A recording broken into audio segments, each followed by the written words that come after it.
Senhoras e senhores, boa tarde, boa noite já, né? Sejam bem-vindos a mais uma live promovida pelo Tribunal de Justiça de São Paulo. Hoje, o Dia Nacional da Adoção. Nós teremos uma conversa sobre esse tema, destacando como a Corte Paulista vem trabalhando essa matéria nesse momento tão delicado da pandemia. Adoções durante a pandemia é, portanto, o nosso mote dessa live. E para tratar do tema, nós teremos aqui hoje a juíza Alice Galiano Pereira da Silva, que é assessora da vice-presidência, também a juíza Maria Silvia Gomes Sterman, que é da Vara da Infância de Santo Amaro, e o senhor Francisco Borges, que é adotante, que trará, portanto, aí a visão de fora do Tribunal de Justiça. Teremos também duas participações especialíssimas. Nosso vice-presidente do Tribunal de Justiça, desembargador Luiz Soares de Mello, e o corregedor-geral da Justiça, desembargador Ricardo Mair Anafi. Quem vai conduzir essa conversa vai ser o juiz Iberê de Castro Dias, que hoje é assessor da presidência do tribunal e que, desde já, está com a palavra, doutor Iberê. Olá, boa noite a todas as pessoas que nos assistem. Agradeço enormemente o interesse e a participação aqui. Agradeço fundamentalmente o convite aceito pelo vice-presidente do Tribunal de Justiça, doutor Luiz Soares de Mello, pelo corregedor-geral da Justiça do Estado de São Paulo, desembargador Ricardo Mair Anafi, pela doutora Maria Silvia, pela doutora Alice Galiano e, claro, pelo Francisco, que é adotante e adotado, história muito legal. A gente vai fechar esse bate-papo conversando com o Francisco, que tem histórias realmente bem interessantes para contar a respeito da adoção. Então, só para explicar a dinâmica aqui da conversa, a gente vai começar tratando de aspectos da jurisprudência do Tribunal de Justiça, né, da Câmara Especial, que é o órgão responsável por encaminhar as decisões tomadas no Tribunal de Justiça a respeito de adoção. Depois a gente vai tratar das questões da Corregedoria do Tribunal de Justiça, que cuida basicamente de como as varas devem funcionar nessa matéria, do aspecto das ferramentas de que as varas dispõem para isso. E depois a gente vai tratar de como as varas da infância efetivamente lidam com essa questão da pandemia, essas dificuldades todas que surgiram a partir da necessidade de nós fecharmos os fóruns e da impossibilidade dos contatos físicos. E, por fim, a gente vai conversar com o Francisco para saber qual é a visão de quem participa desse processo como consumidor dos nossos serviços, no fim das contas, né? Como o jurisdicionado que está ali para adotar e para, na vara da infância, perceber do lado de fora do Poder Judiciário, como as coisas estão andando e para a gente saber qual é a visão que quem está de fora tem. Então, para iniciar, passo a palavra ao desembargador Luiz Soares de Mello Neto, vice-presidente do Tribunal de Justiça de São Paulo e presidente da Câmara Especial. Muito obrigado, doutor Iberê. Uma honra estar aqui, desembargador, corregedor-geral, Ricardo Anafi. É uma honra estar dividindo com Vossa Excelência um momento desse, hoje no Dia Nacional da Adoção. Eu quero dizer que eu estou apenas com um texto que eu preparei para o momento. Naturalmente, o desembargador Ricardo Anafi tem muito mais coisa para falar do que eu nesse momento, e eu vou abreviar o meu espaço para ele poder tomar logo a dianteira da coisa. Evidentemente que também eu estou com uma das minhas assessoras aqui, que é juíza também de formação de infância e juventude, é minha assessora, juíza de direito há muitos anos já, e também nos auxiliará durante o curso aqui deste evento. Eu preparei um textozinho, como eu disse ao Iberê, que está comandando esta ação de hoje, até em homenagem ao Dia da Adoção, aos adotantes, aos adotados, e fiz de coração, como é meu meio, mais ou menos, de me corresponder em eventos como esse. E eu passo agora a dizê-lo, que diz o seguinte: adoção é a forma de fazer com que sonhos se encontrem. O sonho de ser mãe ou de ser pai, com o sonho de ser filho ou de ser filha. O sonho que coincide exatamente com a formação da célula máter da família. E é exatamente esta a essência da formação da sociedade.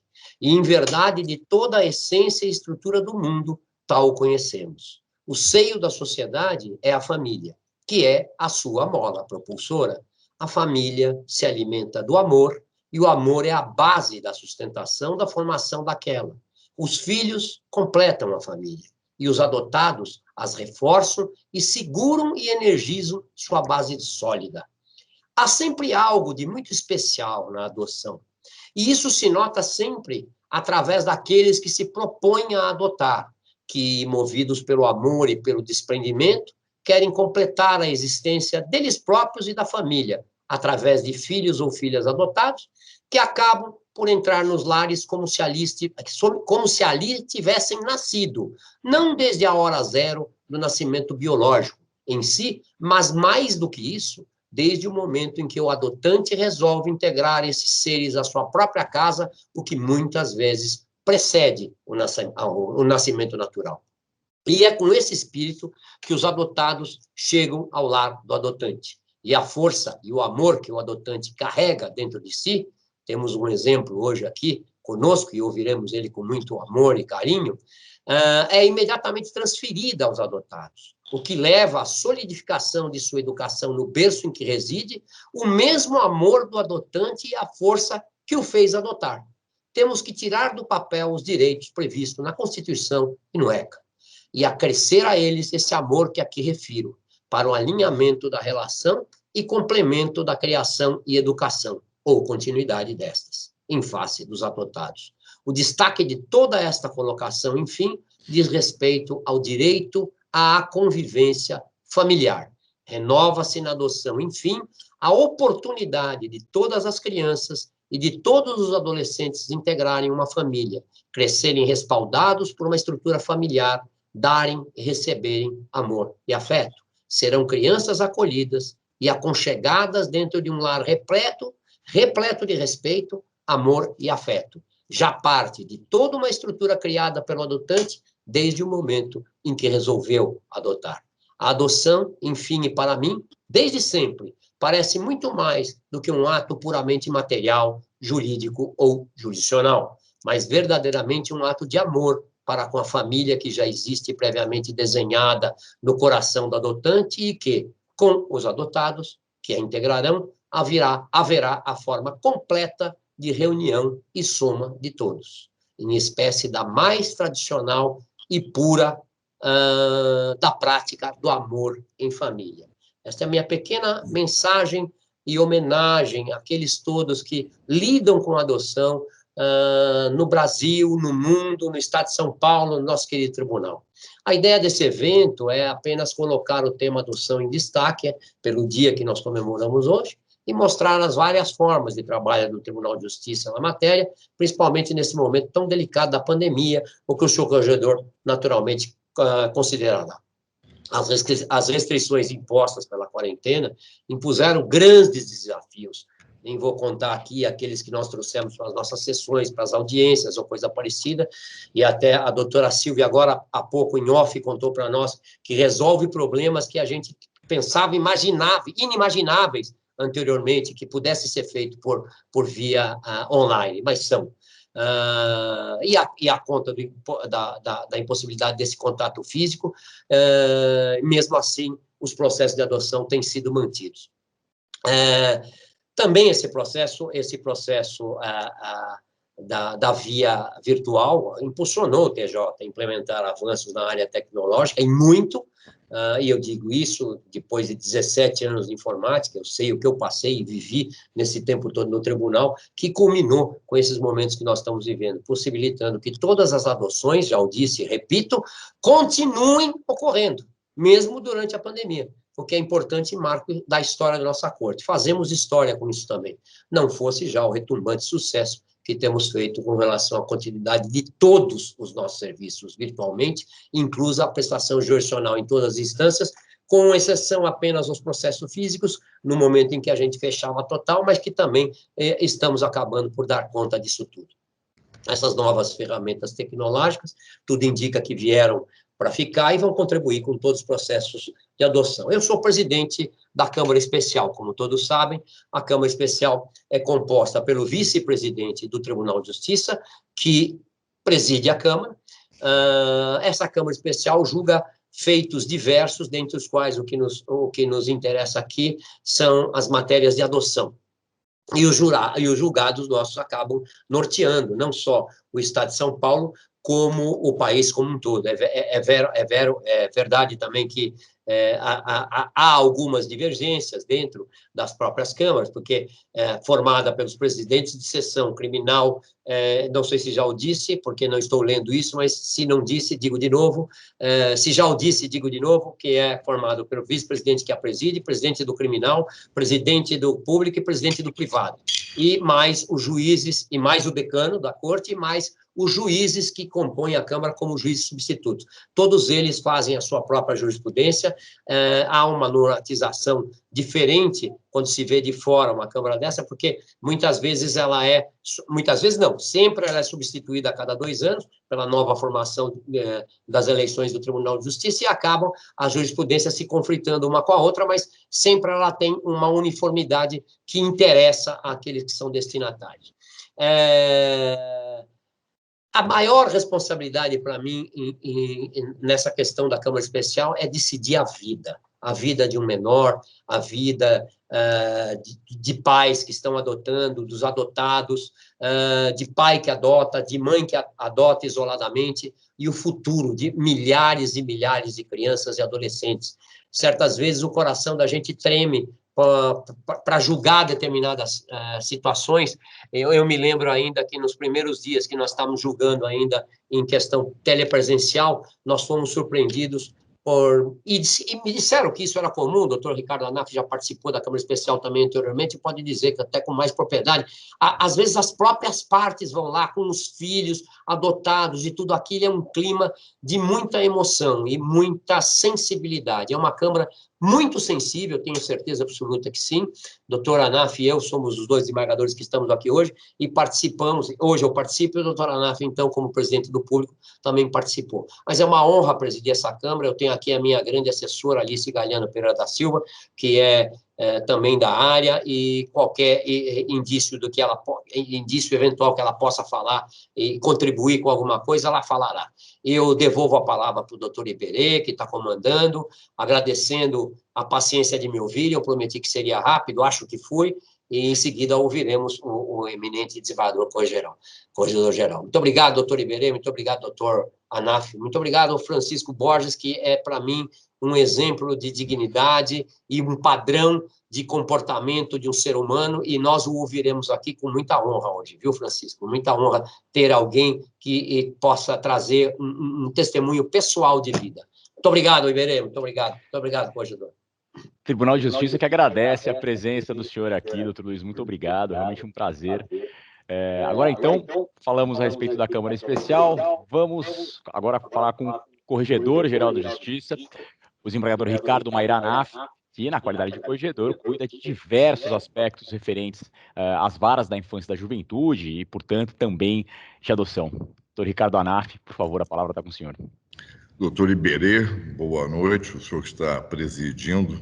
Então, as minhas homenagens a Vossa Excelência, senhor vice-presidente, doutor Luiz Soares de Mello, as minhas homenagens, e confesso que gostei muito do seu discurso. Muito obrigado. No que gira em torno do sentimento da afetividade, do amor como mote da adoção. É uma coisa, sem sombra de dúvidas, muito importante. E o juiz da infância e juventude, seja o juiz da vara, no caso a Maria Silvia, a Alice, como juiz da Câmara Especial, né? Nós mesmos, desembargadores, nós somos juízes mais velhos, só isso, tem que ter uma sensibilidade diferenciada em relação à adoção. Tem que ter uma visão realmente diferenciada, porque o trato é da proteção ao menor. Então, é uma situação onde nem sempre 1 mais 1 dá o resultado de 2. Esse cuidado, esse preparo exige muito. As minhas homenagens à doutora Maria Silvia, juíza da Vara da Infância e Juventude de Santo Amaro, que eu tive a honra de por ali passar nos idos de 1986, e foi uma honra mesmo. Foi o primeiro trato com uma vara especializada na época, uma vara de menores. As minhas homenagens à doutora Alice Pereira da Silva, juíza assessora da vice-presidência, que bem conhece essa matéria, gosta da matéria, tal como o doutor Iberê, né, que eu já falei, mas é um apaixonado pela matéria. E as minhas homenagens ao senhor Francisco Borges, que tem uma visão diferente, a visão de quem propõe, é a visão de quem se dedica. Né? Eu acho que de todos aqui é o que nós mais queremos ouvir, né? Porque ele é o resultado final de todo esse procedimento que a Constituição destaca ao Poder Judiciário. A adoção ela é regulada pelo Estatuto da Criança e do Adolescente, o denominado ECA, e guarda a medida excepcional da adoção. E por que excepcional? Porque o normal é o trato familiar biológico e não a adoção. A adoção é uma medida excepcional que guarda em si um parâmetro enorme de proteção à criança e ao adolescente. Guarda a necessidade do carinho, do afeto, do amor, do aconchego familiar. Não há nada mais importante e mais representativo desse aconchego do que a mãe com o bebê no colo. Por quê? Porque é demonstração de carinho, de apego, de proteção, de criação. Isso é a adoção. E o Estado, ao dominar a adoção, ele que manifesta a vontade estatal da adoção, ele cria uma série de procedimentos. E esses procedimentos, por vezes, são chamados de burocracias chatas, desagradáveis, e na realidade não são. Essas burocracias, elas visam proteger o menor para que a adoção se suceda da melhor forma possível, não só para o menor, ele é a proteção imediata, mas também para o adotante, que tenha melhor condição, que tenha melhor adaptação, porque a adoção é um ato irrevogável, não é só um ato de coração, é um ato civil. Ou seja, todas as cautelas hão de ser tomadas. Então, às vezes, as chamadas burocracias com análise de documentos, entrevistas psicossociais, e todo esse acompanhamento do Poder Judiciário, todos os cuidados tidos na seleção, eles visam proteger, em primeiro lugar, a criança ou adolescente que está sendo adotada. Mas também, e é inegável, eles protegem essas burocracias, protegem o adotante de, eventualmente, cometer um ato que, por paixão, lhe sinalizava a adoção, mas, eventualmente, não é a melhor das opções naquela situação. Então, essa burocracia tem que ser vista com olhos mais doces e não tão salgados, né? Porque aqui a água não é do mar, a água de fato é doce. A Corregedoria Geral da Justiça, ela tem a obrigação de instrumentalizar as unidades judiciais, dentre elas as unidades as varas da infância e da juventude.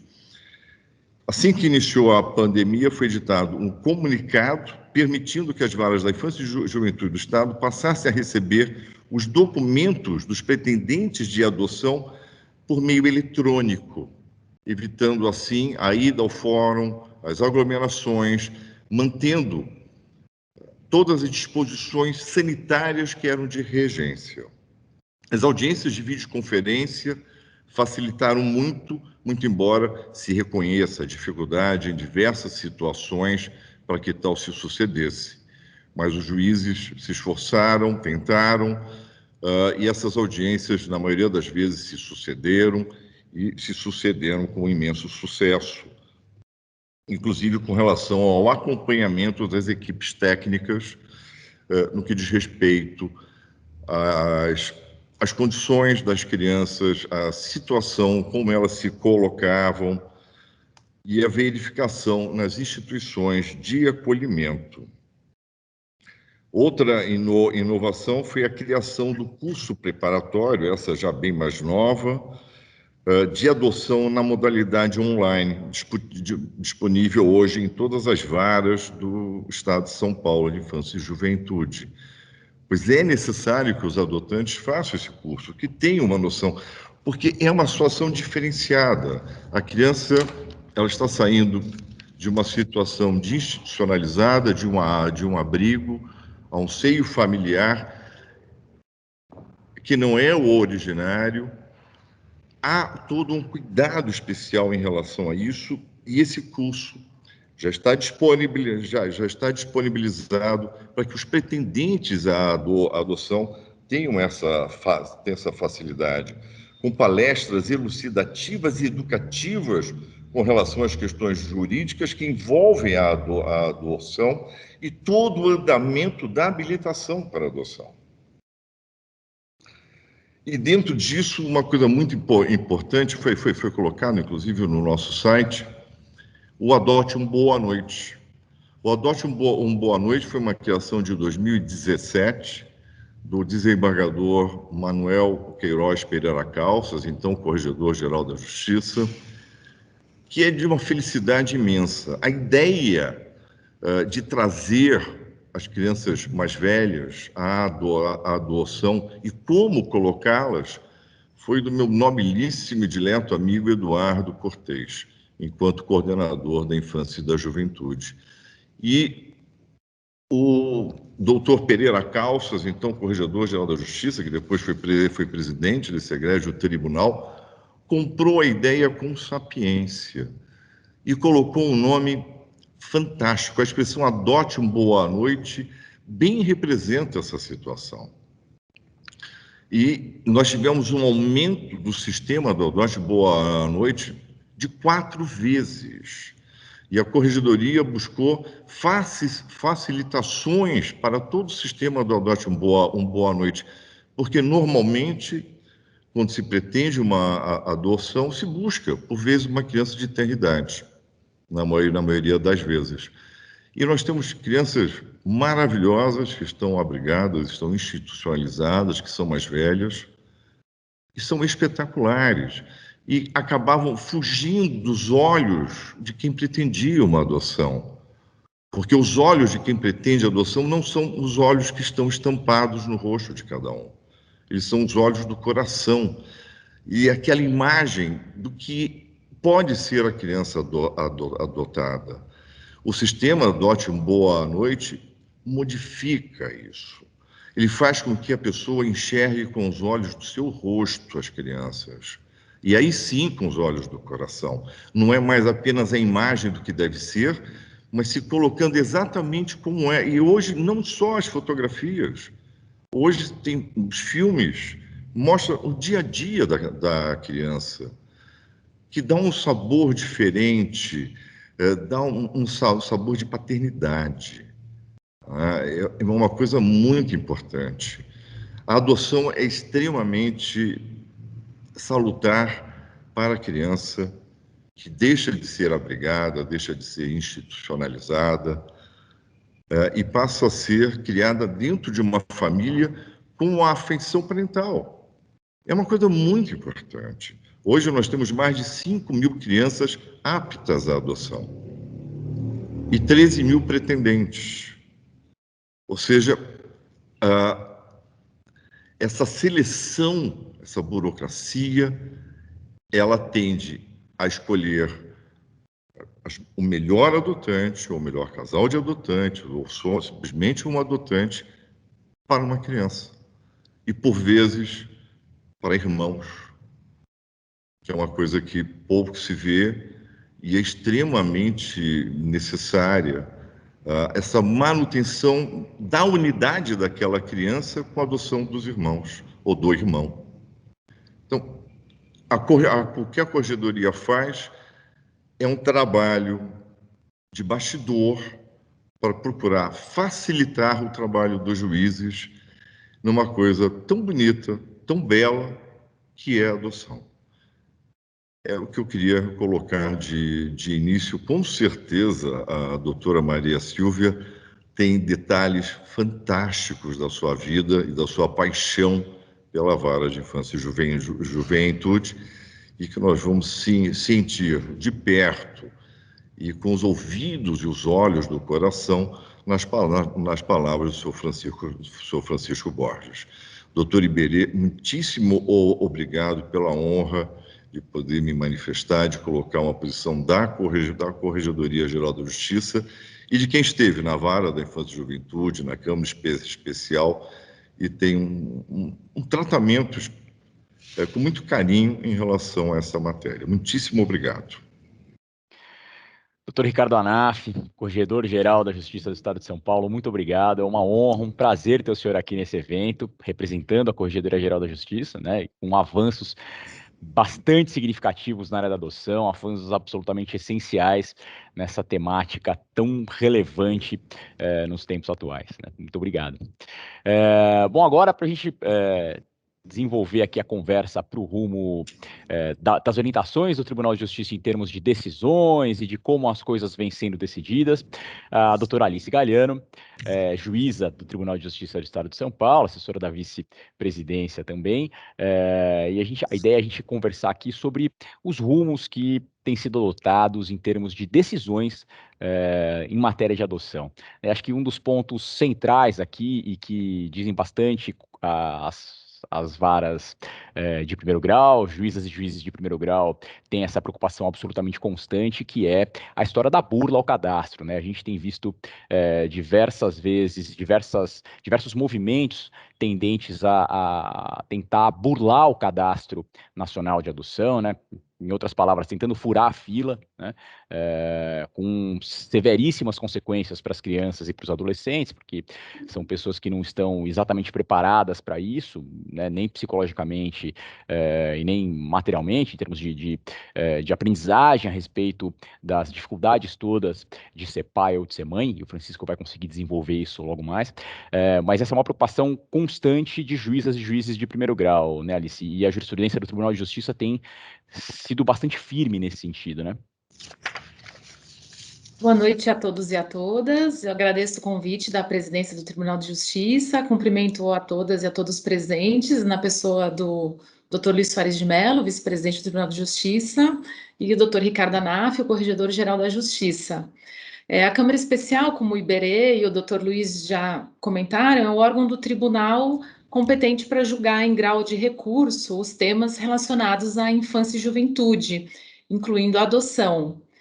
Então, eu gostaria de comentar esse tema tormentoso que o Iberê destacou, que é a burla ao cadastro de adoção. Quando uma pessoa está interessada em adotar uma criança, ela faz o cadastro na vara de infância, se submete a um procedimento e ela é habilitada e inscrita no Cadastro Nacional de Adoção. Então, ela fica em uma ordem, aguardando a vez dela na fila.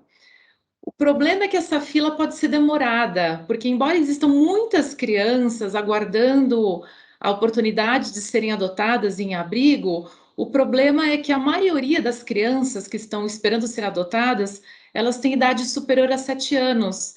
E a maioria dos interessados em adotar, eles estão buscando crianças mais novas, bebês em geral. Então, existe uma fila um pouco demorada. E diante desse quadro, não é rara a burla ao cadastro de adoção.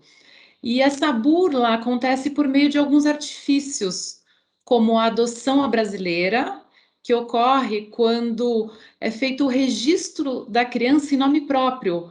A pessoa registra a criança como se fosse seu filho biológico. E também um outro artifício para burla ao cadastro é a adoção intuito personae, quando o pretenso adotante ele já tem a guarda de fato da criança ou adolescente. A Câmara Especial tem entendido que não pode ser admitida a burla ao Cadastro Nacional de Adoção. Assim, quando é constatada a tentativa de fraude ao cadastro, os pretensos adotantes têm a sua ação julgada improcedente, às vezes ela é extinta sem julgamento de mérito. É importante destacar que existem algumas situações previstas no Estatuto da Criança e do Adolescente em que não se exige observância ao Cadastro Nacional de Adoção. Elas são previstas no parágrafo 13 do artigo 50, mas são situações excepcionais. Então, eu vou comentar 2 julgados em que dão exemplos de tentativas de burla ao cadastro de adoção. No primeiro caso, uma mulher entrou com um pedido de adoção unilateral, ou seja, o marido já era o pai registral da criança. Ela alegou que o marido manteve um caso extraconjugal com uma vizinha e desse relacionamento adveio uma filha. A mãe biológica não teria condições de cuidar do bebê e entregou ao pai. A mulher alegava no pedido dela que ela perdoou a traição, desenvolveu uma relação de afeto e queria adotar a criança. O Ministério Público desconfiou dessa história porque o comportamento da pretensa adotante era incompatível com a situação que ela teria passado e, diante disso, ela pediu um exame de DNA do pai. O pai registral fez o exame e deu negativo, ou seja, ele não era o pai biológico da criança. Na verdade, ele fez a conhecida adoção à brasileira. Diante desse resultado, foi demonstrada a tentativa de burla ao cadastro de adoção. Assim, foi determinada a busca e apreensão da criança, que foi retirada da companhia desse casal e foi enviada a um abrigo para aí ela ser ou colocada sob a guarda de alguém da família da mãe biológica, ou então ser buscada algum casal que estava habilitado no cadastro de adoção. Essa decisão foi mantida aqui pela Câmara Especial, que tem uma posição muito firme nesse sentido.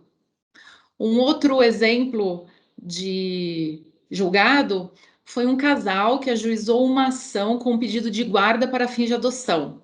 Eles afirmaram que conheceram a mãe biológica em uma maternidade e ela entregou a eles a criança porque não teria condições de cuidar da bebê, já que ela já tinha outros filhos pequenos e não tinha condição de cuidar de todos. Então, eles tinham a guarda de fato da criança. Ocorre que esse casal não era habilitado no cadastro de adoção. E essa situação de receber uma criança não está prevista no ECA, ela não está abrangida pelas hipóteses excepcionais previstas naquele mencionado artigo 50, parágrafo 13. Embora eles tivessem a guarda da criança, era uma guarda recente, não havia convivência, não havia vínculo de parentesco, o casal não era habilitado, então essa ação foi extinta sem julgamento de mérito, e essa sentença foi mantida pela Câmara Especial. Eu trouxe esses casos só para mostrar que realmente a Câmara Especial é muito firme em atender a esse requisito e somente em situações excepcionais e que são previstas pelo ECA é que são adotadas soluções diversas.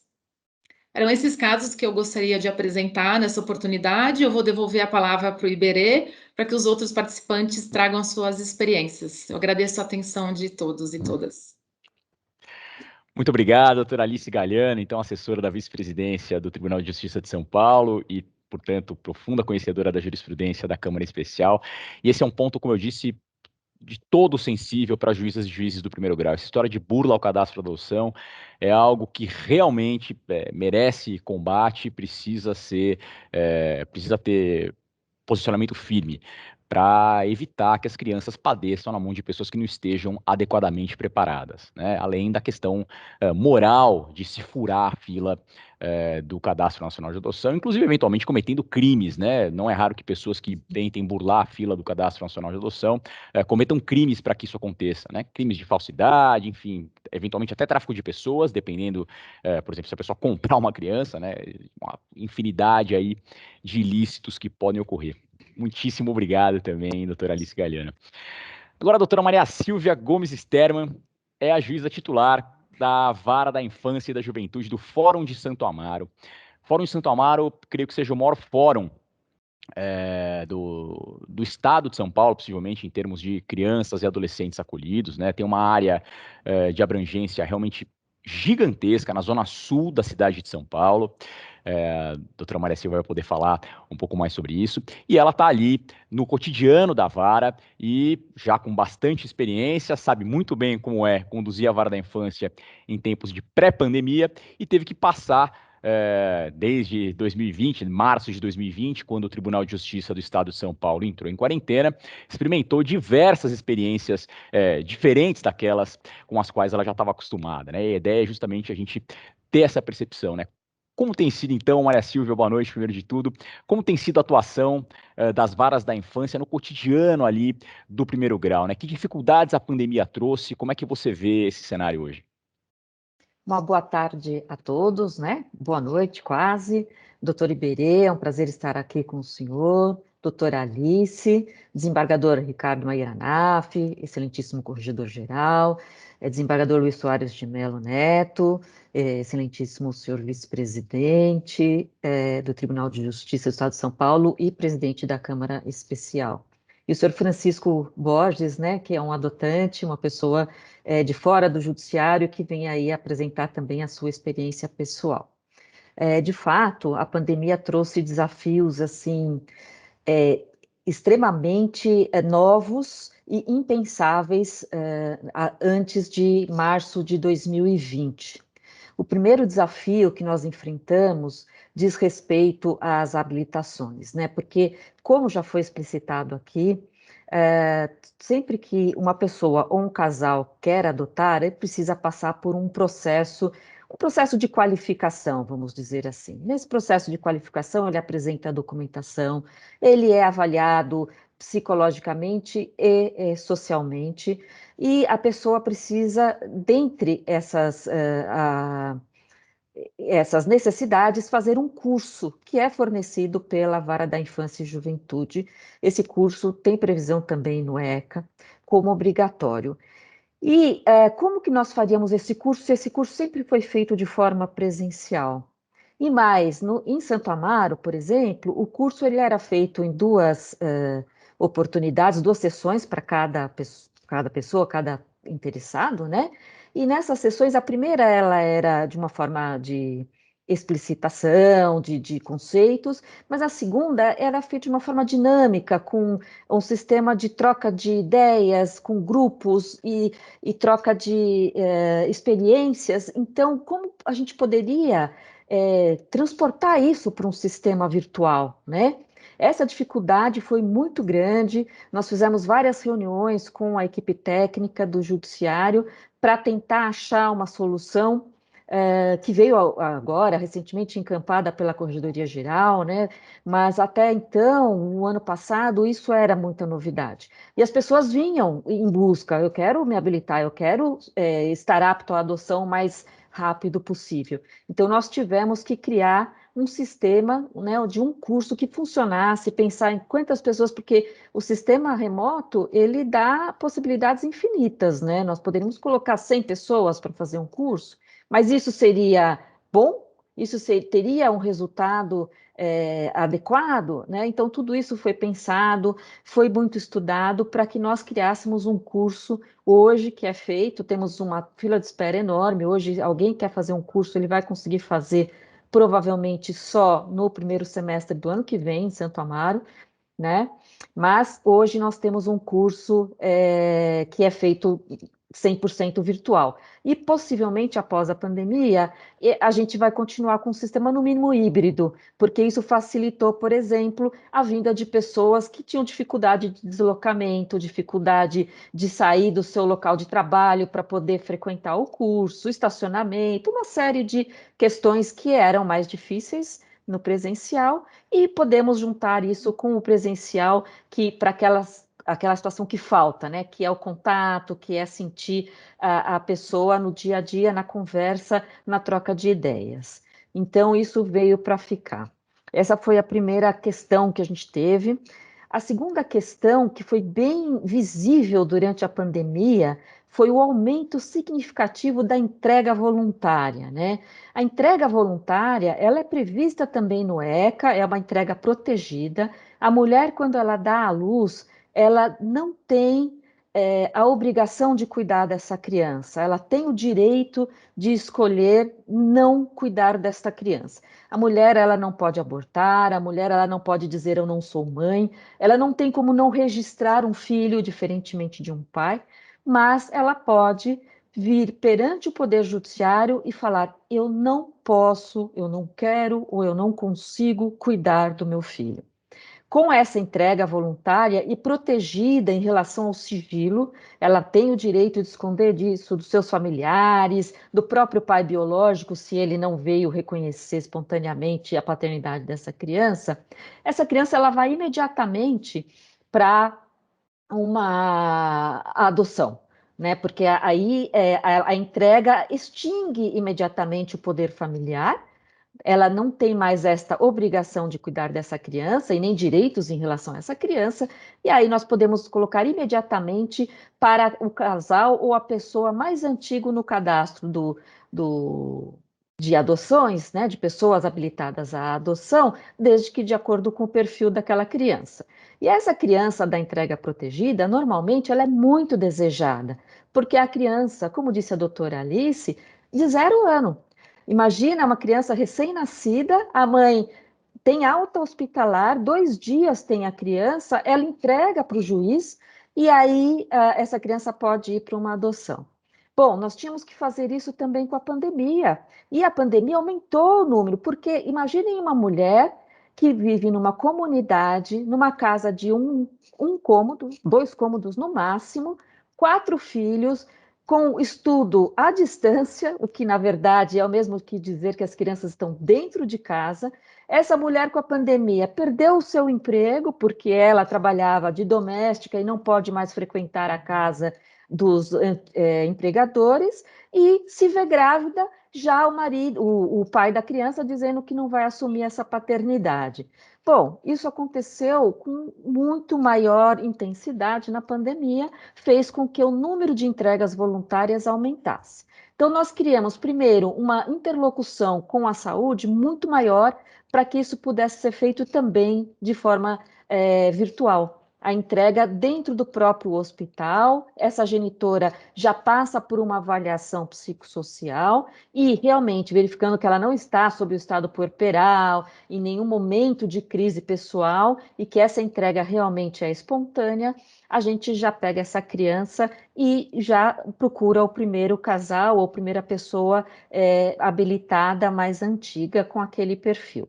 Bom, ótimo, aumentou o número, vamos fazer a alegria de muitas pessoas que estão na fila do Cadastro Nacional de Adoção? Mais ou menos, porque a pandemia também trouxe dificuldades a muitos adotantes. Hoje, na entrega protegida, a média é nós chegarmos ao 3º casal interessado.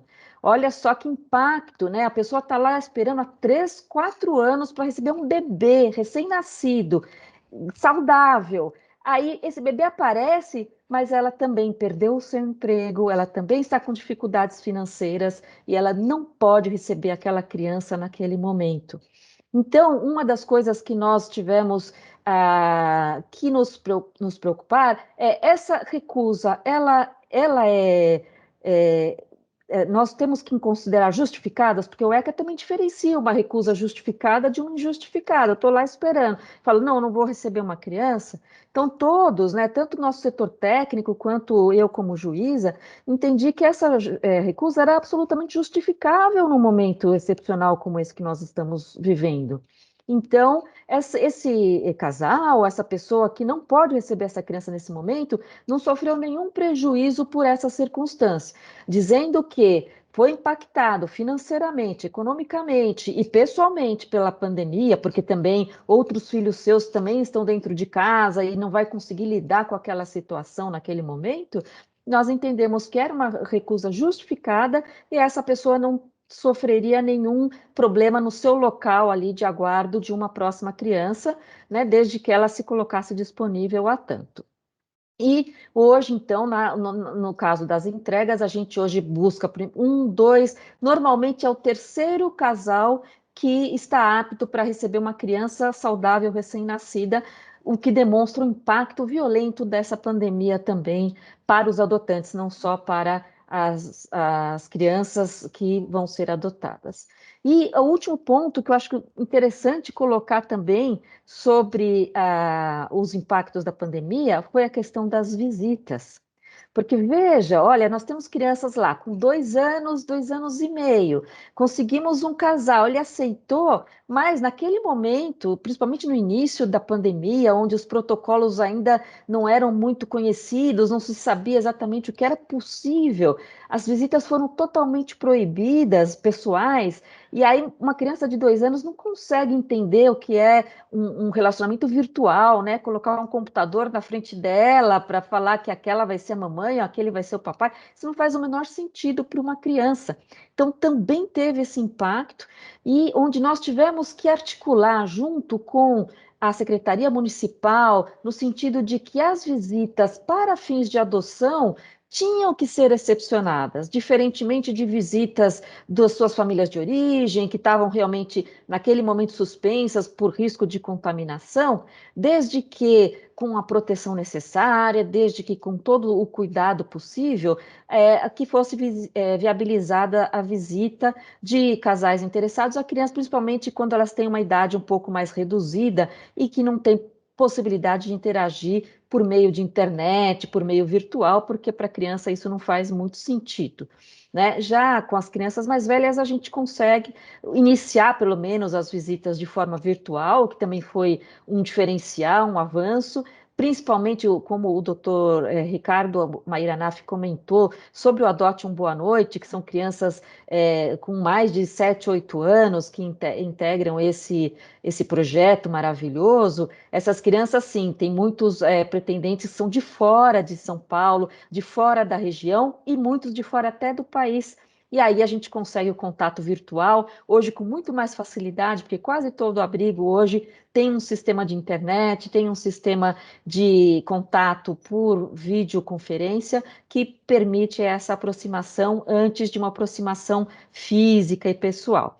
Né? Então, eu acho que o impacto foi bem significativo, mais para as crianças menores mesmo, no sentido negativo, entre aspas, porque não tinha como fazer uma aproximação e teve que existir uma articulação muito importante em relação à rede, né, aos serviços municipais, para permitirem excepcionalmente visitas de adotantes, para que eles pudessem ver as crianças, depois sair um pouquinho com elas, e usando todos os protocolos de segurança. As crianças aprenderam a usar máscara, álcool gel. Hoje elas tiram isso muito mais de letra do que os próprios adultos, né? Criança, nossa, tem isso de espetacular. Elas aprendem muito rápido e se desenvolvem muito rápido naquilo que é novo, né? Nós adultos temos muito mais dificuldades com o novo do que elas. E acho que são esses pontos importantes que eu queria abordar no sentido da existência da pandemia, né? O que modificou, o que nós tivemos que fazer, tivemos que nos reinventar, sim, como tudo, mas nessa área da infância e juventude, com muito mais importância para que a adoção não fosse prejudicada, para que as crianças não fossem prejudicadas e para que os adotantes também não fossem. Então, essa é a colaboração que eu tenho aí para dar para os senhores. Excelente, Maria Silvia, muito obrigado. Aliás, a Maria Silvia foi uma das primeiras juízas a participar do Adote um Boa Noite, projeto que, como disse o corregedor, doutor Ricardo Mairanaf, teve início em 2017, né? A doutora Maria Silvia, junto com a doutora Gilda Cerqueira, então da Vara do Tatuapé, foram as duas primeiras juízas a participar do Adote um Boa Noite. Estavam ali desbravando o território, né? Uma coisa ainda meio incerta, a gente fazendo diversos estudos para ver quais os caminhos mais seguros para que isso acontecesse, e a doutora Maria Silvia topou a empreitada, que se mostrou realmente bastante salutar, com muito sucesso. Já foram 25 adoções concretizadas e outros 30 processos em andamento. E aí acabo de receber aqui também a informação da doutora Mônica Gonzaga Arnone, que é assessora do doutor Ricardo Mairanaf, também juíza da infância por muitos anos e assessora da corregedoria, de que só no dia de hoje houve 106 interessados que preencheram os formulários no site do Adote um Boa Noite, demonstrando interesse na adoção de alguma das crianças ou de algum dos adolescentes que estejam nesse momento do site. Aliás, para quem quiser conferir e ver como funciona o Adote um Boa Noite e as inovações e tal, tem além do próprio site do Tribunal de Justiça, que tem ali as informações na capa, uma excelente matéria que saiu hoje na Globo aqui de São Paulo, tem, portanto, no Globoplay, uma entrevista inclusive concedida pela doutora Mônica Arnone, tratando do Adote um Boa Noite e mostrando os implementos todos havidos lá no site. Então, só no dia de hoje, só no dia 25 de maio, Dia Nacional de Adoção, 106 pessoas demonstraram interesse pela adoção de crianças e adolescentes, que isso é bem importante de ressaltar sempre. Crianças e adolescentes pelas quais até então não havia nenhum interessado, né? Se as crianças estão no site, é sinal de que não havia nenhum interessado nas respectivas adoções no Brasil. Então, só no dia de hoje a gente conseguiu aí perceber um interesse expressivo. É claro que dessas 106 pessoas, cada vara vai cuidar, vai entrevistar, vai entender que situações psicológicas essas pessoas têm, se estão em condições de adotar efetivamente, se estão preparadas para isso, mas sem dúvida nenhuma é um número absolutamente expressivo e tem a marca da doutora Maria Silvia, que topou essa empreitada desde o começo. Maria Silvia, só para a gente concluir aqui, mais uma coisa que eu queria que você abordasse, a gente estava conversando aqui antes de começar. Quando a gente estava falando das tecnologias novas, né, especialmente dos meios virtuais de visitas e de conversas, como a gente está fazendo aqui nesse momento, né, cada um do seu local de trabalho, da sua casa, conversando para o Brasil inteiro, a gente conseguiu usar essas ferramentas também nas varas da infância no primeiro grau, né? E você me falava, inclusive, da possibilidade de vistoriar as casas de acolhimento. Eu acho que esse é um ponto bastante relevante, porque a população, especialmente as pessoas leigas, ainda tem aquela visão do antigo orfanato, aquela ideia de que as crianças estão largadas num lugar, crianças pelas quais ninguém se interessa. Isso passa muito longe de ser verdade.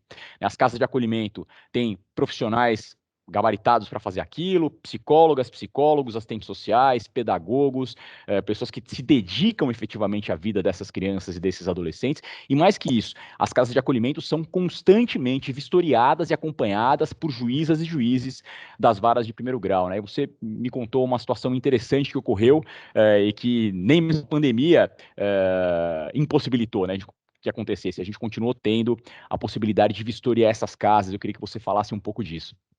Exato, como muito bem colocado por você, Iberê, os serviços de acolhimento institucional de crianças e adolescentes, SAICAS, né, como eles são chamados pela sua abreviatura e informalmente são chamados de abrigos.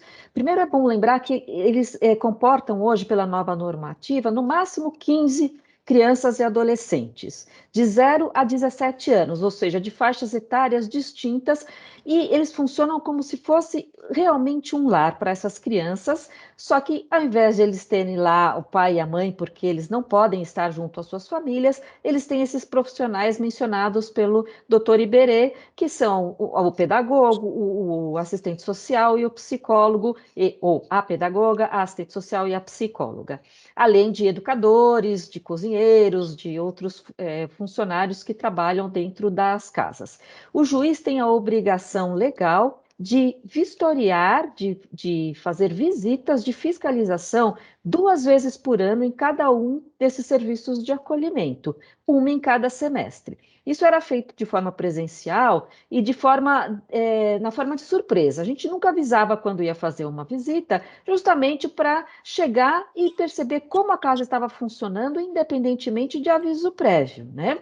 E a gente fazia isso e sempre foi possível perceber o empenho, o trabalho muito bom realizado, mas uma outra irregularidade, problemas. Eu já peguei abrigos sem alimentação suficiente para aquele dia, eu peguei um abrigo que tinha uma casinha da disciplina, coisas irregulares que a gente teve que intervir, orientar e mostrar que não podia ser daquela forma e imediatamente corrigir.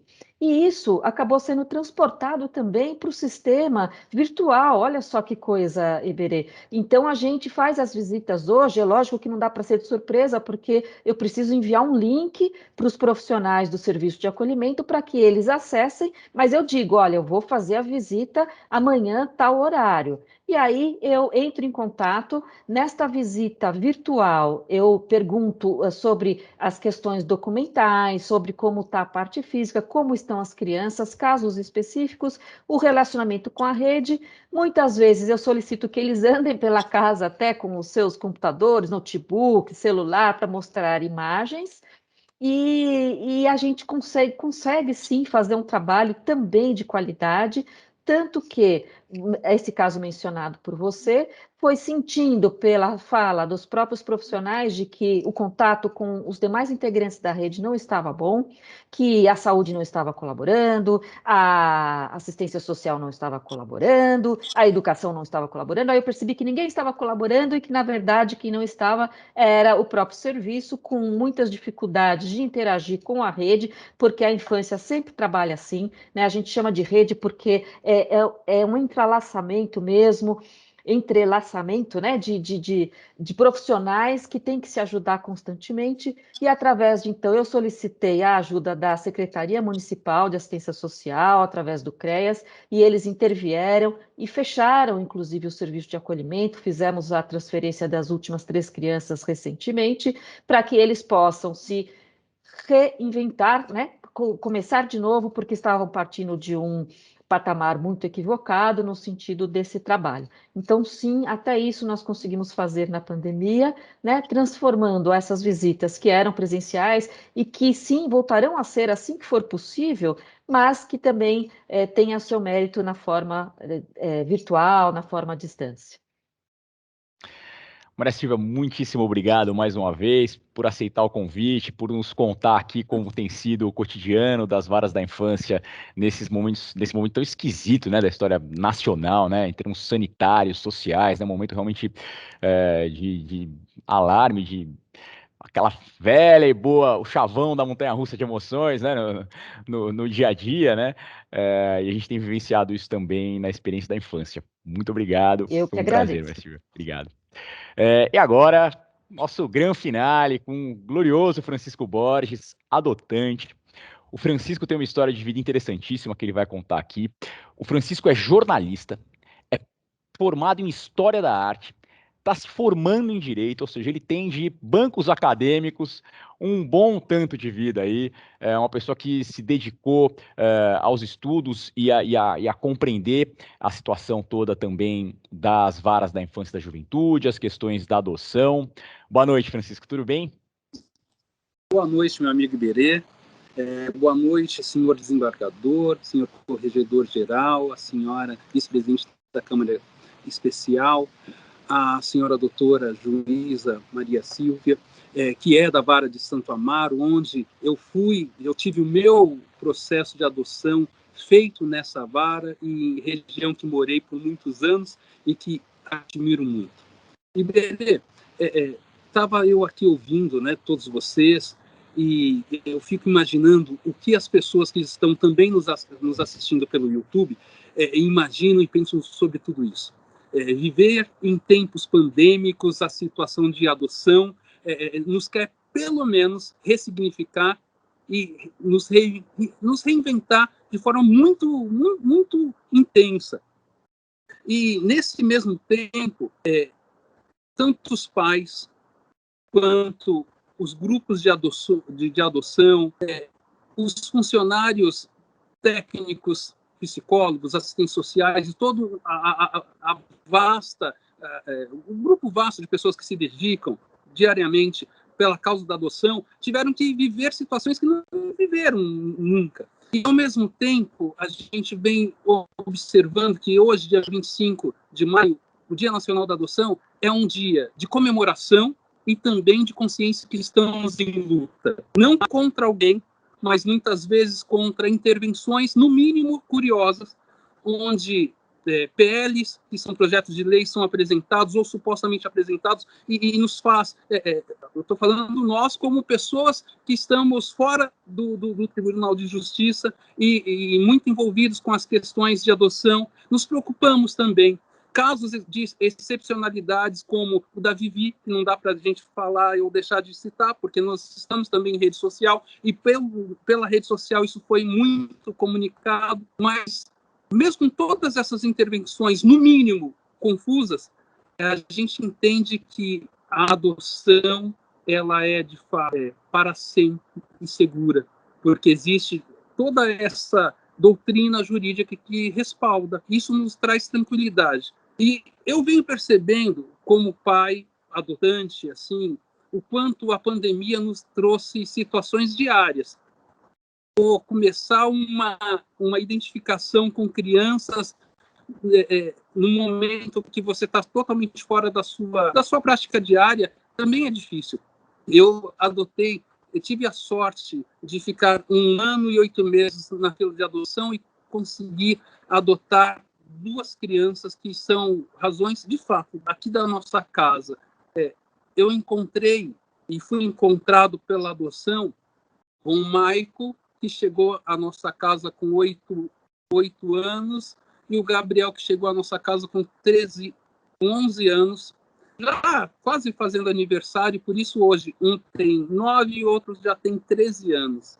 E é tão legal ter tido essa experiência, Iberê, porque foi muito, muito interessante conviver com seres que eu não conhecia, mas que com o passar do dia, do tempo, das dificuldades também, a gente foi aprendendo a se relacionar, o afeto foi acontecendo, e aí a gente compreende que a adoção é para além do amor, também é responsabilidade social.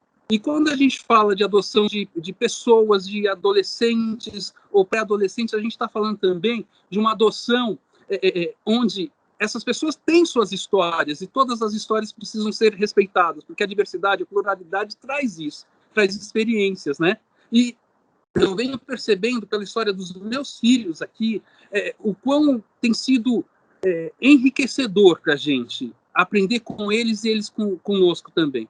E é importante lembrar que se uma pessoa vive pelo menos 70, 80 anos, é raso também entender que essa criança ou esse adolescente não pode reestruturar, ressignificar, olhar de novo, aprender com a gente e ressignificar sua história.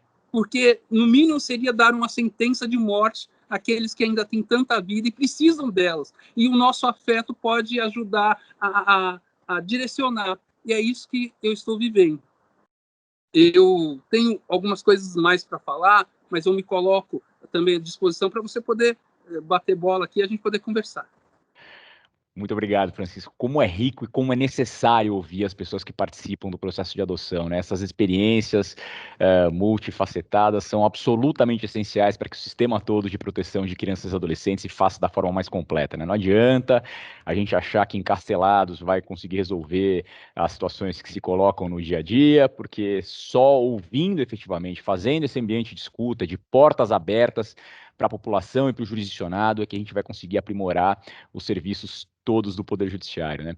Francisco, você falou uma coisa essencial no sistema de proteção da infância e de adoção, especialmente de adoção de crianças com mais de 10 anos, de adolescentes, que é essa concepção de que a criança já vem com uma história de vida e que é impossível mudar e que agora a criança está destinada a ser daquela forma para sempre, seja para o bem, seja para o mal. Isso não tem grande respaldo científico, né? Isso não é respaldado pela psicologia. Esse é um dos mitos da adoção, dos mitos que a gente tenta derrubar da adoção, essa ideia de que uma criança aos 8 e 9 anos já tem a sua personalidade absolutamente formada e que é impossível conseguir interferir na criação dessa pessoa. Isso não existe, né? Os estudos psicológicos demonstram que a criança se amolda ao ambiente, que o ambiente tem total interferência sobre a formação psicológica da criança, anímica e tal, né? Mas, na verdade, a sua história com a adoção começou bem antes dessa adoção que você fez do Maicon e do Gabriel, né? É verdade. Eu, com 3 anos de idade, fui deixado pela minha mãe no bairro do Pacaembu, fui levado para a antiga instituição FEBEM, fiquei dos 3 aos 6 anos, quando surgiu ali um casal que já viviam juntos há 25 anos e queriam uma criança. E desde aquele momento, antes mesmo do ECA, a gente já sabia que algumas pessoas preferiam crianças claras, recém-nascidas, e é tão interessante quanta coisa aconteceu nesses meus 37, essa primeira fase, né? E aí eu começo a observar que é tão importante a gente olhar para a gente e perceber o quanto a gente também precisa evoluir, e que essa evolução precisa ser diária, a gente ter conceitos novos, porque não dá para viver num mundo atual, contemporâneo, com conceitos de muito tempo atrás. E quando eu fico pensando assim sobre o porquê que algumas pessoas buscam, e é legítimo o desejo de buscar os recém-nascidos, mas também é importante entender que essas crianças maiores, elas muitas vezes não viveram muitas das suas primeiras vezes, porque quem busca adotar muitas vezes quer compartilhar. É tanto amor para dar que ela quer compartilhar suas primeiras vezes. E essas crianças também vêm com muitas primeiras vezes, porque não viveram, foram fragilizadas em sua história e não viveram algumas coisas que são básicas e vão viver com você. E, ao mesmo tempo, eu estava ouvindo vocês falarem e eu peguei essa folha aqui, ó. É uma folha normal. E é uma folha em branco. Uma adoção, para mim, também é isso. Uma folha em branco. Quando é a primeira idade, literalmente é isso, em branco. Quando vem pela adoção já de crianças um pouco maiores, essas crianças vêm com marcas. Alguns medos. A gente fica muito com isso. Aí a gente pega e amassa. Ó. Amassa a folha. Aí a gente tem a analogia das marcas que as crianças trazem consigo. Mas o processo de adoção seguro, estabelecido dos critérios que tem que ser, traz isso, ó. Não traz mais aquele som, aquele atrito, traz leveza. E essa leveza invade as nossas casas, invade tudo que nos cerca. E comigo também foi assim, porque eu recebi, através desses meus pais, afeto, carinho, me forjaram para ser o que eu sou hoje, me deram condição de enxergar a vida para além apenas da nossa casa. E isso é tão importante, por isso que a adoção, ela nos faz isso. Ela nos permite deixar de olhar só para aqueles que são ou estão com a gente. Quando a gente começa a olhar para aqueles que chegam, aí você começa a ver também tanta similaridade em pessoas que você nunca viu. E o que me faz entender isso, o que é? É a necessidade básica que as pessoas têm de serem amadas, aceitas, terem possibilidades, porque pessoas que não têm possibilidades muitas vezes não têm condição de demonstrar a capacidade que têm, e é isso que vem acontecendo. Eu fui adotado com 6 anos de idade, a minha mãe adotiva faleceu quando eu tinha 12, o meu pai adotivo faleceu 3 anos depois, teve uma interrupção dessa adoção, né, porque eles que me escolheram como filho.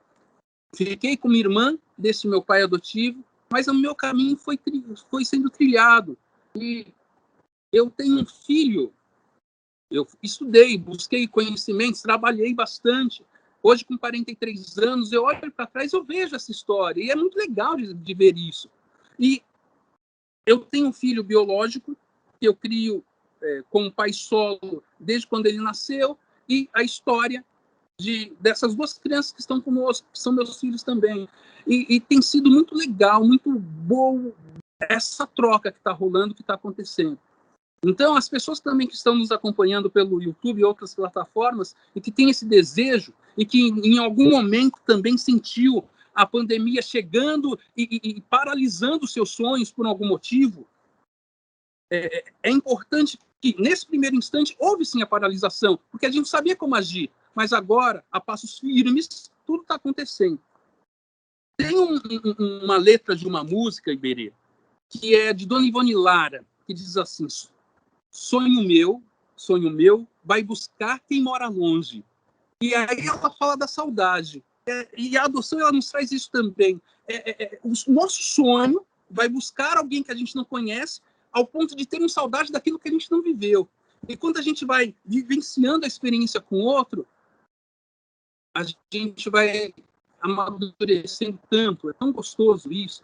Então, eu entendo que todo esse processo que a gente está vivendo em época de pandemia também está nos dando condição de olhar com atenção, entender que nós precisamos nos preparar, porque crianças não são mercadorias, não dá para devolver, não dá para...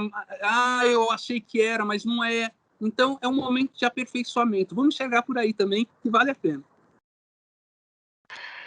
Nada como conversar com um professor de História da Arte, né? A analogia do papel em branco é absolutamente sensacional, sensorial e sensacional, né? É exatamente isso. E a história da Dona Ivone Lara, a adoção talvez seja o fim daquela madrugada fria que só lhe traz melancolia, né? Seguindo a mesma música. Francisco, só fazendo algumas observações técnicas aqui. O Francisco, na verdade, então, como ele mencionou, ele foi adotado ainda na década de 80, antes do Estatuto da Criança e do Adolescente, que é de 1990. O ECA fez 30 anos.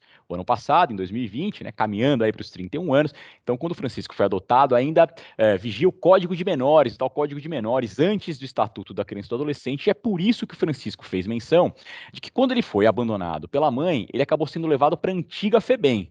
Nem a FEBEM existe mais, nem o sistema é mais esse. Hoje as crianças que estão aptas a serem adotadas estão nas casas de acolhimento, não existe mais essa mistura de crianças que estejam aptas a serem adotadas com adolescentes que estejam cumprindo medida socioeducativa. Mas era assim que funcionava na década de 80, na época do Francisco. Então a gente tem aqui uma testemunha viva, pré-Estatuto da Criança e do Adolescente, e que foi adotado antes do Estatuto da Criança e do Adolescente e que se tornou adotante depois do Estatuto da Criança e do Adolescente e que pode perceber de forma mais marcada os avanços todos que o Estatuto da Criança e do Adolescente trouxe, uma legislação absolutamente inovadora, inclusive a seu tempo segue sendo uma legislação moderna, seguida por inúmeros países, uma legislação efetivamente protetiva de crianças e adolescentes, que foi um marco decisivo na história de proteção de crianças e adolescentes no Brasil, né? Agora, Francisco, você já contou que foi adotado, que adotou o Maicon e o Gabriel. Eu queria que você falasse um pouco mais dessa experiência como adotante. Como foi o processo? O que você percebeu do processo de adoção e dos resultados que isso trouxe? Por favor, eu vou interromper. Eu estou no meu limite de horário, que eu tenho uma reunião encavalada já há meia hora. Então, eu vou fazer o seguinte. Eu prometo para o Francisco, primeiro dizer a ele que foi uma... Eu estou vendo os meninos ali atrás e já estou vendo o que eles representam. Então, em primeiro lugar, foi... Oi. O que eles representam e o que o próprio Francisco Borges representa. Francisco Borges traz história, e ele é a própria história, ele é o personagem da história, e é reconfortante ouvi-lo. Então, eu interrompi aqui você, mas eu continuarei ouvindo a partir desse minuto. Nós estamos no 1h36, a partir do 1h40 eu começo a ouvir de novo, quando eu voltar a ver isso por YouTube. Peço licença ao corregedor-geral também, Maria Silvia, Alice. Eu preciso sair, que senão eu não passo a pauta que eu estava me esperando aqui. E, de qualquer forma, meus parabéns mais uma vez, Francisco. Uma honra ter vocês aqui. Como é o nome dos meninos? Aqui está imediatamente do seu lado e outro. Aqui eu tenho o Vitor, que tem 13 anos, o Maicon, que tem 9 anos, e o Gabriel, que tem 13 anos também. E ele não quer aparecer, o Gabriel. Fala para o Gabriel sentar só um pouquinho mais para cá, porque ele está fora do vídeo. Ah, ele está fora. Tá. Só para a gente ver e aplaudir esses meninos. Aí, Gabriel. Um pouquinho mais para a direita do Gabriel. Um pouquinho mais para a esquerda. Para a direita. Aê! Gabriel, boa. Tá bom, parabéns para vocês, viu? Um beijo em cada um de vocês e sejam felizes com esse paizão que vocês têm aí, que é um grande homem, viu? Tá bom, parabéns para todos vocês, tá bom? E, Iberê, eu deixo vocês, Silvia, Alice... Ricardo, desculpa estar saindo, mas eu estou no meu limite de horário aqui, senão eu não consigo, tá bom? Claro. Parabéns a todos. Muito obrigado, peço licença. Tchau. Muito obrigado, foi um prazer. Obrigado. Seguindo então, Francisco, queria que você falasse um pouco dessa sua experiência como adotante, né? Você vivenciou a adoção recente agora do Maicon e do Gabriel, já era pai biológico do Vitor, né? E agora pai pela via da adoção do Maicon e do Gabriel. O que você percebeu desse procedimento todo? Olha, uma coisa que foi muito importante para a gente, para mim em especial, foi o curso com duração, antes de ter acesso aos treinamentos da vara da infância, aquele curso preparatório que aqui no estado de São Paulo acontece. O meu aconteceu por meio de um grupo de psicólogos de uma faculdade. E ali a gente participou em grupo de futuros pretendentes por 2 meses. Já nos preparou para que, ao ter contato com a vara, já entender que era adoção, que não era um favor, que não era apenas o amor enlouquecido. Isso foi nos preparando, porque isso deu, principalmente, eu percebo para mim, para as pessoas que eu ainda tenho contato que fizeram, uma maturidade maior para lidar com esse tema. Então, essa preparação que tem que ser gradual, porque cada pessoa vivencia a sua experiência de uma forma. Esse tempo pré-apresentação dessa documentação na vara da infância trouxe para mim, para aquelas pessoas que eu compartilhei a experiência, um amadurecimento. Eu acho que isso é muito legal. E quanto tempo levou, Francisco, desde o momento em que você começou esse processo todo até o Maicon e o Gabriel irem morar com você e com o Vitor? 1 ano e 8 meses foi o tempo que demorou. E é lógico que não é uma espera tranquila, não. Principalmente quando você começa a ter aproximação, né? A gente teve a aproximação dia 18 de fevereiro, e a gente se conheceu com autorização da vara da infância, com ofício, fui até o abrigo, teve o contato. A partir desse momento, todos os dias eu ia até lá. O Gabriel, que já era o maior, tinha você lembra que tinha um muro? Ele sentava no muro, esperando o meu carro chegar para que ele já pudesse estar com a gente. Você lembra disso, filho? Então, também teve a ansiedade, mas foi a ansiedade legal. O Vitor também, que já estava aqui em casa há bastante tempo, ele teve condição de ir entendendo o que era ter irmãos por parte de pai, né, Vitor? Como que era a importância da gente se entregar e receber. É isso que vem acontecendo muito em nossa família aqui. Claro, é muito legal. Então, você mencionou que o estágio de convivência começou dia 18 de fevereiro, né? Foi no dia 18 de fevereiro que o Maicon e o Gabriel foram efetivamente morar com você e com o Vitor. 18 de fevereiro de 2000... Dia 18, nós tivemos o nosso primeiro encontro. Primeiro encontro. Esse encontro durou um período médio de 30 dias, e quando estourou a pandemia, dia 16 para dia 17, eles foram morar com a gente. A gente está falando de 2020, né? Só para deixar claro, a gente está falando de fevereiro e março de 2020, certo? Isso Já é. E agora a sentença já saiu, né? Agora você já é pai no papel do Maicon e do Gabriel. O Gabriel e o Maicon já são filhos no papel do Francisco e são irmãos no papel do Vitor, é isso?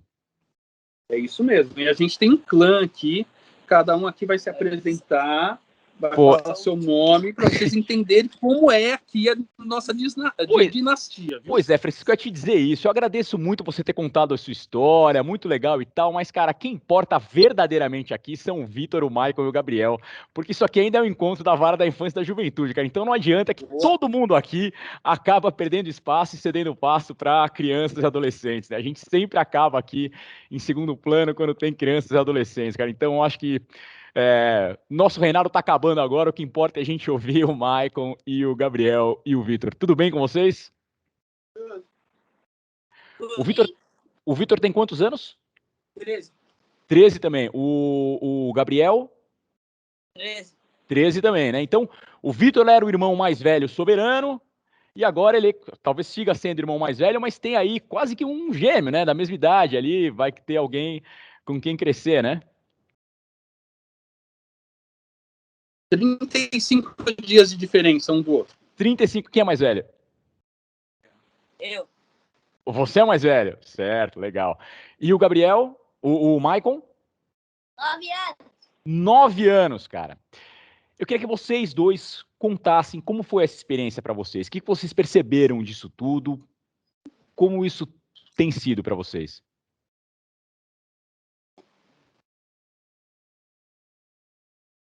O que você quiser. É para dar real, cara. Falam só por vez, senão a gente não ouve. Vai lá, o Gabriel começa.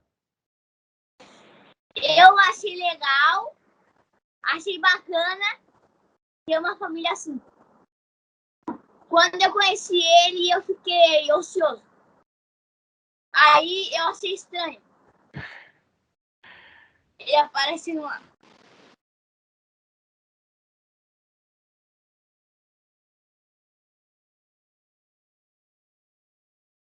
Maicon, vamos lá. Como é que foi isso tudo para você? Legal. Foi legal? Seguimos com o Gabriel. Foi legal? Legal. E agora você tá aí com seu pai, com seus 2 irmãos. Você também ganhou no pacote, você ainda ganhou um irmão mais velho, né? E como é que tá a escola, cara? Tá indo bem. Tá indo bem? Você tá em que ano? 4. quarto ano. Tá meio difícil estudar à distância, né? Ficar meio longe dos amigos, né? A gente fica querendo voltar logo para, pô, tá ali na classe fisicamente, conversar com os amigos todo dia, jogar bola e tal, né? Mas logo, logo vai acabar, cara. Logo, logo a gente vai poder todo mundo estar junto de novo, abraçado, aglomerando e tal. Maicon, vamos lá. Para você, como é que foi, cara? Você tá feliz ou não? Eu tô feliz. Você tá feliz? Não, peraí, não, o Gabriel, certo? Gabriel, para você como é que foi? Pra mim a experiência foi legal. Também curti. Você ficava lá sentado no muro, cara, esperando teu pai aparecer? Sim. E o Maicon que falou que tava ansioso. Acho que não era só ele que tava ansioso, né? É. E aí, quando ele aparecia, o que você achava? O que você sentia?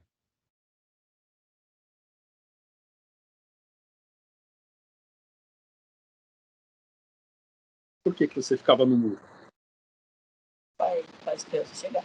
Aí quando você chegava, eu ia correndo pro porta. E agora vocês estão aí, você também, né? Você acabou ganhando também um irmão, além de um pai, também um irmão, né? Um belo trio. E você tá em que ano? Quinto. Tá no quinto ano. Também a mesma coisa, né? Dificuldade de estudar à distância e tal, né? Não é tão fácil, né? Faz falta estar lá com os amigos, né? Pô, muito bom. Francisco, Maicon, Gabriel, Vitor, muitíssimo obrigado por vocês terem topado participar. É um prazer muito grande conversar com vocês e ouvir o que vocês têm a dizer, ouvir essa experiência de vocês, que no fim das contas é o que mais nos importa no sistema todo de proteção de crianças e adolescentes.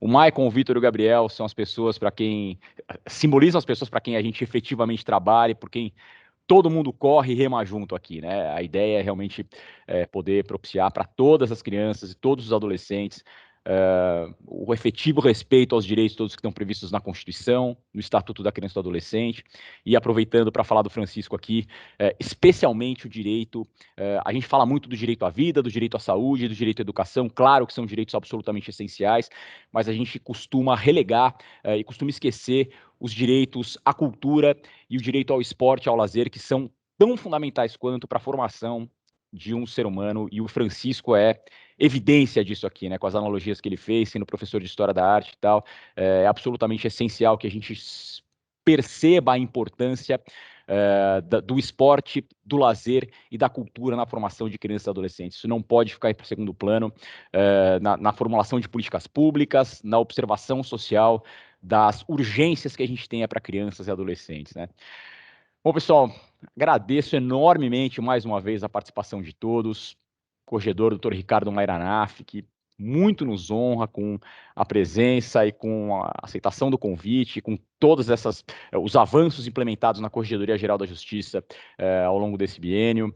Doutora Maria Silvia Gomes Sterman, juíza da primeira vara de da Infância de Santo Amaro, a doutora Alice Galeno Pereira da Silva, assessora da vice-presidência, e claro, Francisco, o Maicon, o Gabriel e o Vitor, que são as peças fundamentais de todo o sistema judicial de proteção à criança e adolescente, são as pessoas por quem a gente trabalha e as pessoas em prol de quem a gente tem que pensar o sistema todo. Muitíssimo obrigado. E eu passo agora a palavra para o glorioso Merx Alessandro Germano, nosso chefe de cerimônias aqui do Tribunal de Justiça de São Paulo. Obrigado, Germano. Obrigado, doutor Iberê. Obrigado a todos. Só mais uma vez agradecer todos que participaram, o Maicon, o Vitor, o Gabriel, o Francisco, doutora Alice, doutora Maria Silvia, obrigado, nosso corregedor, desembargador Ricardo Anaf, nosso vice-presidente que esteve conosco até agora há pouquinho, desembargador Luiz, e ao nosso doutor Iberê, que conduziu mais essa live, a live de hoje, adoções durante a pandemia. Francisco, obrigado pela aula que nos deu aqui hoje. Agradecemos, então, a todos que estiveram conosco, em especial a audiência de todos vocês que nos acompanharam em mais essa live do Tribunal de Justiça do Estado de São Paulo. Esperamos tê-los na próxima. Valeu, boa noite e até mais.